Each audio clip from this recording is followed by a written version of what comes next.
더위가 너무 심하죠. 다들 더워서 정말 힘든데도 이제 조금만 지나면은 또 시원한 날들이 올 것이라는 희망이 있어서 우리는 이 더위도 잘 지나고 있는 줄 압니다. 혹시 여러분들은 실패와 거절을 극복한 경험들이 있습니까? 대부분 한두 번씩 다, 아니 그 이상도 아마 있지 않을까 생각합니다. 저 역시 거절을 당하면 자신감이 많이 떨어져요. 그런데 그럴 때 가끔씩 KFC 창시자인 커넬 할랜드 샌더스 씨를 기억해 봅니다. KFC가 뭔지 알아요? 뭐예요?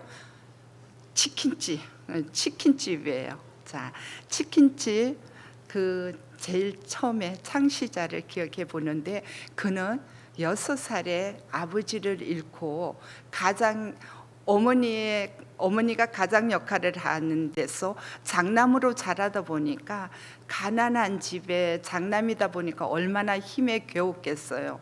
가난으로 정말 힘들게 동생들 뒷바라지 해가면서 그렇게 자랐는데 직장 역시도 커서 직장을 들어갔는데도 직장에서 또 이렇게 조금 하려고 하다 보면 뭐가 잘 안 되고 이래서 여러 가지로 전전긍긍하다 나중에는 주유소에 들어가서 주유만 하면 되는데 먼저 들어오는 차에 먼저 유리창부터 막 닦아주고 때로는 길을 묻기 위해서 들어오는 사람일지라도 막 유리창을 다 닦아주고 그런 소문이 나서 그 주유소가 굉장히 잘 되고 이러니까 이 사람을 이제 인정을 해줘요. 거기서 인정을 해주고 그 주유소에서 열심히 일을 하는데 주유소에 들리는 사람들이 또 먼 길을 가고 일하러 가면서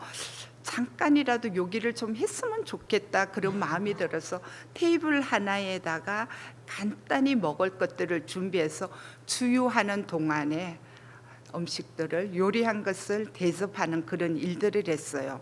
근데 그것이 입소문이 나갔고 주유소에서 요리하는 일들을 전담했습니다.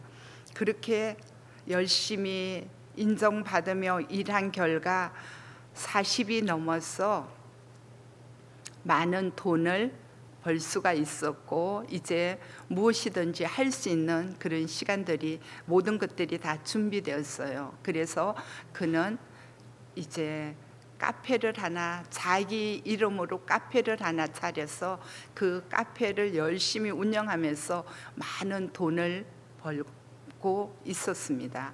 그런데 그 가게 앞으로 고속도로가 생겨버리니까 차들이 지나가지를 않고 이쪽이 거의 막혀버렸어요. 그러다 보니까 사람들의 발길이 끊어지니까 이 가게는 점점 찾아오는 손님들이 줄어들게 되었고 그래도 끝까지 버티려고 조금 더 버티다 보니까 있는 돈은 조금씩 다 써가는데 손님은 이제 영영 끊겨버리는 그러한 상황이 됐어요.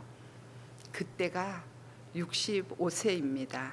65세에 이제 연금으로 살아보려고 연금을 하니까 계산을 해보니까 연금으로 도저히 살아갈 수가 없어요. 그래서 자기 인데 있는 돈을 모아서 낡은 트럭을 하나 삽니다. 낡은 트럭을 하나 사서 레스토랑을 찾아다니면서 내게 치킨 레시피가 있는데 조리법이 있는데 이것을 사지 않겠느냐고 가게를 방문합니다. 한 가게를 방문했더니 아니요, 우리는 필요 없어요. 두 번째 가게 역시 우리는 필요 없다고. 이렇게 2년에 걸쳐서 1008번 1008번이라는 가게를 방문했어요. 나중에는 전국을 다 돌아다니면서 방문을 했지만은 결국 아무도 자기의 레시피를 사주지 않았어요. 그런데도 이는 포기하지 않고 그런 거절들이 있었지만 1009번째 레스토랑에 가서 계약을 하게 됩니다. 계약을 하고 이제 닭 한 조각에 4센터에 이제 팁을 이제 받기로 이제 계약서를 쓰게 됩니다. 4센터의 로얄티를 받기로 하고 이제 계약서를 쓰는데 그 치킨의 이제 치킨 가게의 이름이 KFC. 자, KFC에 가면 뭐가 있나요? 제일 먼저 문에 들어갈 때 뭐가 보여요? 뭐가 보여요? 할아버지 하얀 정장을 한 할아버지 모습이 KFC 가게의 제일 문 입구에 있습니다. 정말 그는 그렇게 여러 번의 거절 끝에도 결국 자기의 레시피를 이제 전할 수가 있었고, 그리고 지금은 전 세계 어디를 가나 KFC 가게가 다 있게 되었습니다. 거절을 잘 견뎠기 때문에 훌륭한 이렇게 가게를 남길 수가 있었던 것입니다. 오늘 역시 우리가 읽은 말씀도 이제 거절을 당하시는 나오고 있습니다. 우리 오늘 첫 번째 생각해 볼 것은 예수님은 이사야가 예언했던 바로 그 메시아이십니다. 예수님 시대에는 유대인들이 해당에서 지내는 것이 관례였어요. 해당에서 유대 지도자들이 성경 말씀을 읽고 토론을 하고 했습니다. 그리고 유대인들은 다른 권력에 의해서 억압당하거나 또 사회에서 소외당할 때 해당에 참석하는 것이 그들 자신의 영적 정체성과 민족의 유산을 유지하는 방법 중에 하나였던 것입니다. 우리 16절 한번 읽어볼게요. 오늘 말씀 16절. 예수께서 그 자라나신 곳 나사렛에 이르사 안식일에 하신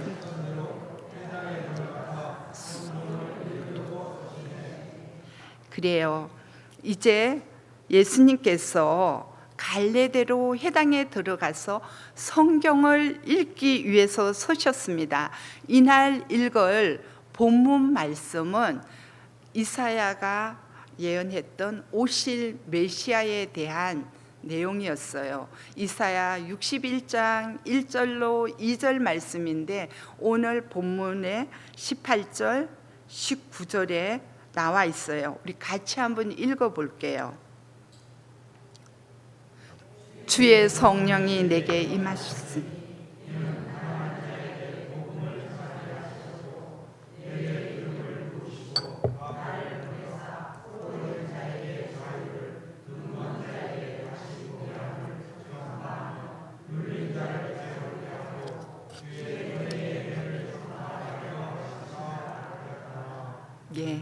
이사야의 예언에는 메시아 사역의 속성과 메시아가 성령님의 권능으로 어떤 일을 하시는가가 묘사가 담겨 있습니다.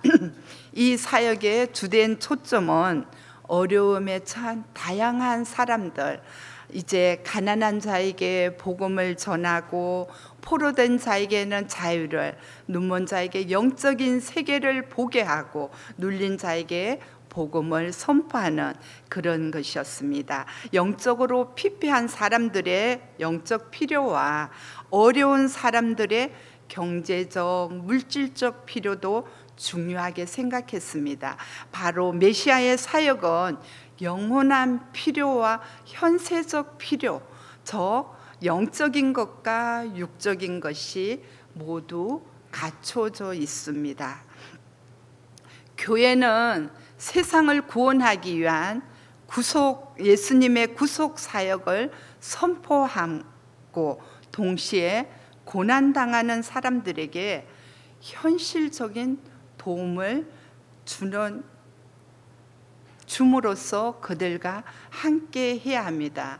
우리 교회도 구속 사역을 위해서 말씀과 전도로 힘쓰고 있고, 또한 어려운 사람들을 함께 하기 위해서 홀로 계신 어르신들 영양제도 투여해드리고, 연말이면 쌀 나눔 행사도 우리가 한 분, 두 분으로 그친 게 아니고 지속적으로 지금 하고 있습니다. 그래서 믿는 사람들은 이 두 가지 속성을 늘 진지하게 받아들여서 정말 거룩함을 추구함과 동시에 사랑을 드러내는 그런 일들을 우리가 해야만 되는 것입니다. 예수님이 메시아의 사역을 묘사한 구절을 읽고 나서 자리에 앉으시자 사람들이 놀라워하며 웅성거렸습니다. 이때 예수님이 이렇게 말씀하셨어요. 자, 오늘 21절 말씀인데 같이 읽어볼게요. 이에 예수께서 그들에게 말씀하시되 이 글이 오늘 너희에게 응하였느니라 하시니, 자, 이 글이 오늘 너희에게 응하였다고 그렇게 말씀합니다. 예수님은 바로 그곳 해당에 있는 사람들 앞에서 이사야의 예언이 성취되었음을 담대하게 선포하신 것입니다. 바로 내가, 이사야가 얘기하는 그 사람이야, 내가 그분이야 라고 얘기한 것입니다. 이 말을 들은 사람들은 너무나도 당황했습니다. 그들은 예수님의 설득력 있는 말씀에는 호감을 가지고 그 말씀은 들었지만 목수의 아들이 특별할 리 없다고 생각했던 것입니다. 그래서 오늘 이 글이 너에게 응하였느니라 이 말씀에 이 사람들은 크게 두 가지로 충격을 받았어요. 첫째는 예수님이 자신을 성령님이 임하신 메시아라고 했는 것에 충격을 받고, 두 번째는 성경 말씀을 다 읽지 않았어요. 다 읽지 않고 자유를 선포하는 데에서 예수님이 말씀을 그쳤어요. 그 다음에 나오는 말씀은 심판에 대한 이야기인데 예수님은 거기서 말씀을 그쳤습니다. 일부러 예수님은 심판이 아닌 은혜의 선포에서 읽기를 끝내신 것입니다. 왜냐하면 심판의 날은 나중에 올 것이기 때문입니다. 그 특별한 순간에 예수님은 자유와 은혜를 선포하신 것입니다. 그래서 예수님의 고향 사람들은 오늘날 많은 사람들이 예수님께 보이는 반응과 똑같이 행동했습니다. 주님의 말씀을 받아들이기 싫어하고 그분의 유일성까지 거부했습니다. 그들은 주님을 인간적으로 얕보았어요. 그래서 평가절하하며 주님을 신뢰하지 않았던 것입니다. 두 번째로 예수님은 다른 선지자들처럼 자기 백성에게서 배척당하십니다. 이제 이 말씀을 하시고 말씀을 다 읽고 나서 이제 사람들의 불신앙을 예수님이 다 보신 것입니다. 그래서 백성이 선지자들을 이제 거절했던 것처럼 이번에도 주님을 거절할 것을 예수님은 아셨어요. 24절 말씀 읽어볼게요. 또 이르시되 내가 진실로 너희에게 이르노니, 고향 사람들은 예수님을 특별하게 생각하지 않고 또 평범하게만 생각하고 심지어 주님에 대해서 관심도 두지 않았어요. 그러나 주님이 행하시는 기적은 보고 싶어 하면서도 말입니다.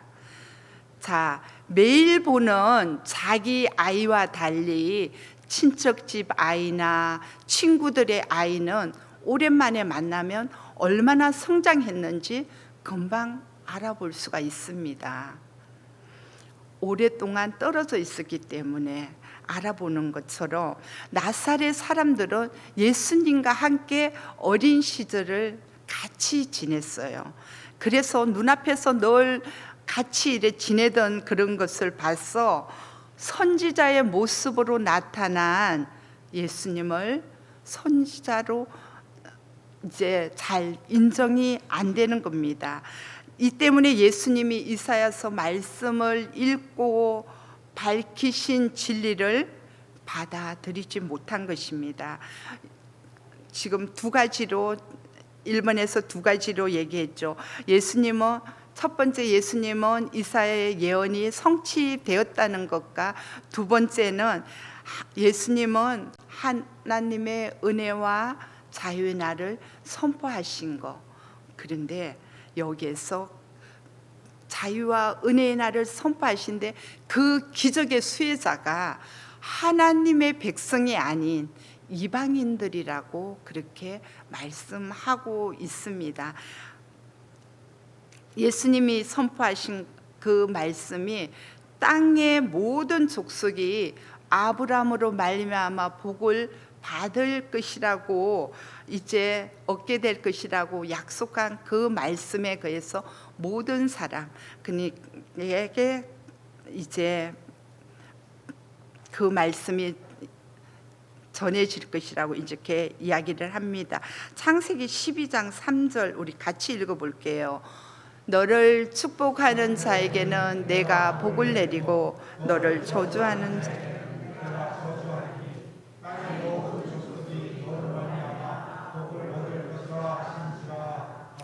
예, 나사렛 사람들의 불신을 보신 예수님께서 이 점을 강조하기 위해서 구약의 두 가지 이야기를 합니다. 강력하게 역사했던 우리 엘리야와 엘리사 하면 여러분들이 다 줄줄 이야기들이 나올 거예요. 이들의 이야기를 하면서 둘 다 하나님의 백성으로 공인받지 못한 이방인들에게 기적을 베푸신 것을 이제 말씀하고 있습니다. 엘리야가 이스라엘에도 정말 가부들이 많이 있었어요. 어려운 자들이 많이 있었어요. 그러나 하나님의 백성이 아닌 이방 백성인 사르밧 가부에게 떡과 기름이 떨어지지 아니하는 기적을 베푸신 것입니다. 엘리사 역시 이스라엘에 나병 환자들이 없었겠습니까? 그런데 이방 장군인 나아만이 기적을 베풀어서 나병이 깨끗이 낫는 그런 은혜를 베풀어 주었습니다. 두 이야기가 예수님 시대에 새로운 의미를 부여하는데 예수님은 거절당해온 선지자의 계보에 본인을 두었습니다. 그리고 이들을 거부한 이스라엘 백성의 계보에 이제 나사렛 사람들을 두었어요. 그랬더니 이 나사렛 사람들이 불쾌한 거예요. 정말 자기들이 이제 거부했던 그 이스라엘 백성의 거기에 비유가 되니까 불쾌하고 이제 속상했습니다. 그래서 그들의 마음이 더 완악해졌던 것입니다. 세 번째로 예수님은 사람들의 배척에도 불구하고 사역을 계속하십니다. 예수님의 말씀을 듣고 나사렛 사람들은 처음에는 놀랐다가 나중에는 분노했습니다. 그들이 어떻게 메시아에게 반응했는지 오늘 28절부터 30절까지 말씀에 나오고 있습니다. 같이 읽어보겠습니다.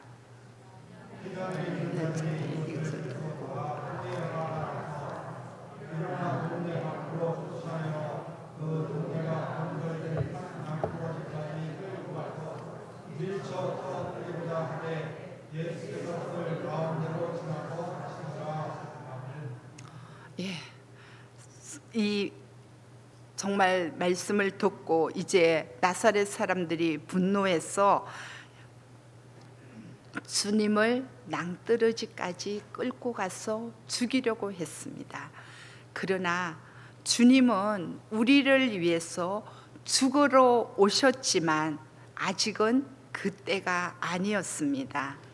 그래서 예수님이 어떻게 성난 군중 사이를 빠져나와서 정말 피신을 해서 기적적으로 살았습니다. 그래서 어떤 주석가들은 정말 예수님께서 살아나신 것이 기적이라고 얘기하고, 어떤 주석가들은 그냥 유유히 그것을 빠져나왔다고 그렇게들 말합니다. 어느 쪽이건 나사렛에 심각한 상황이 벌어진 것은 분명합니다. 이사야 선지자가 700년 전에 예언한 이사야 53장 3절에 보면 그는 멸시를 받아 사람들에게 버림바 되었으며 그랬습니다. 자, 예수님이 이제 사람들에게 버림받은 거예요. 거절당하신 것입니다. 고향 사람들의 이러한 배척에도 불구하고 예수님은 하나님의 부르심에 따른 사명을 지속해 나갔습니다. 근데 예수님을 거절하는 것은 그 사람들의 마음이 죄로 가득하기 때문입니다.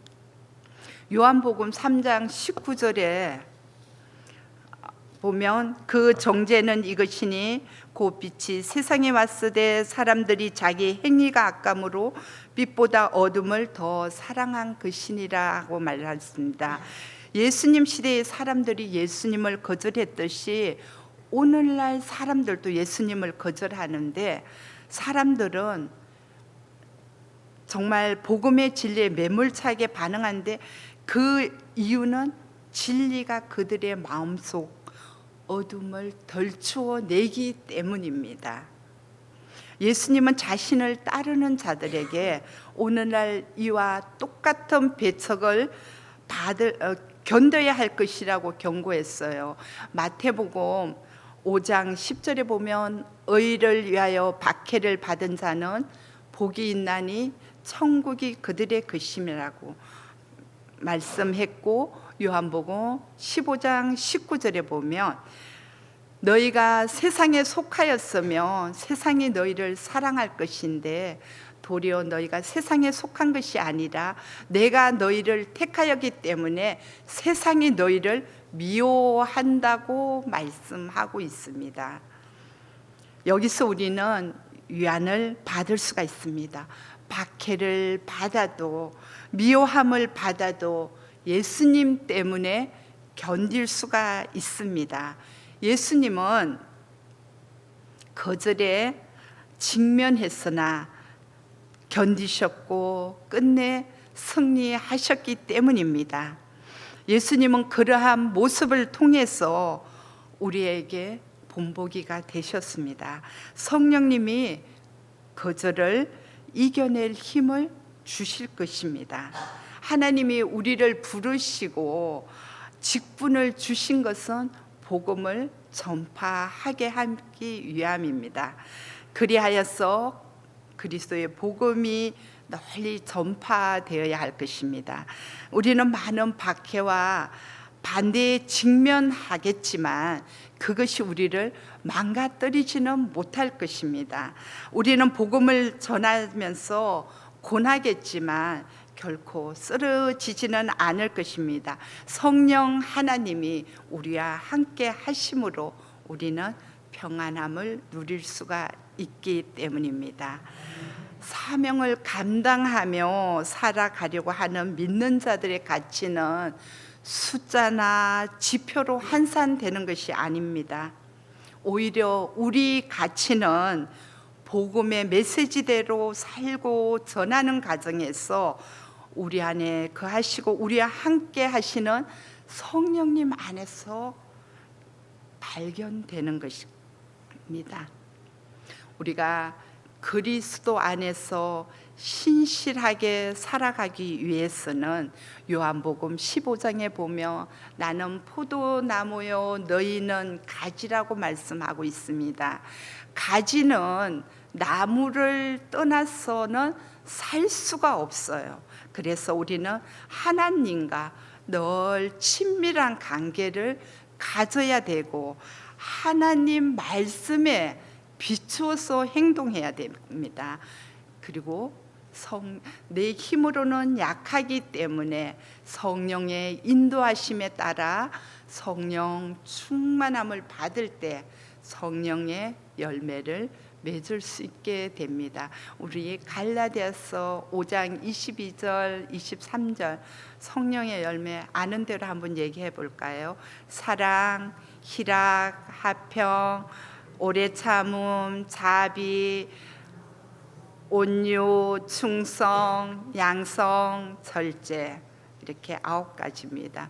지금 다 잘하고들 계시는데 저도 이것을 외우는데 잘 안 되더라고요. 그래서 사히하오자 이렇게 하니까 5개가 금방 외워지더라고요. 그 다음에 온충양절 이런 식으로 해갖고 외워봤어요. 한번 따라 해볼까요? 사히하오자, 양충온절. 한 번만 뒤에 끝까지 붙여서 한번 해봅시다. 사랑, 희락, 화평, 오래 참음, 자비, 온유, 충성. 그다음 뭐예요? 양성. 그다음 절제. 그렇게 해서 외우면은 9가지를 금방 외울 수가 있습니다. 그래서 우리가 이렇게 성령의 열매로 충만할 때 박해나 또 고통을 우리가 견딜 수가 있습니다. 고린도서 1장 4절 우리 한번 같이 읽어볼게요. 우리의 모든 환난 중에서 우리를 위로하사 우리로 하여금 하나님께 받는 위로로서 모든 환난 중에 있는 자들을 능히 위로하게 하시는 이시로다. 고난과 시련 가운데 있을 때 하나님이 우리를 위로해 주신 것처럼 이제 우리도 여러 가지 역경과 어려움에 있는 다른 자들과 함께 하면서 그들을 위로해 줘야 합니다. 하나님은 우리의 삶을 통해서 성령님의 역사를 분명하게 나타내십니다. 믿는 사람들과 끝으로 믿는 사람들과 하나 되어서 우리를 구원하기 위하여서 반대를 참으셨던 예수님을 생각하면서 우리 서로 이 예수님의 구속 사역을 기억하도록 서로 격려해 줄 수 있는 그런 저와 여러분이 되었으면 합니다. 기도하겠습니다. 하나님 감사합니다.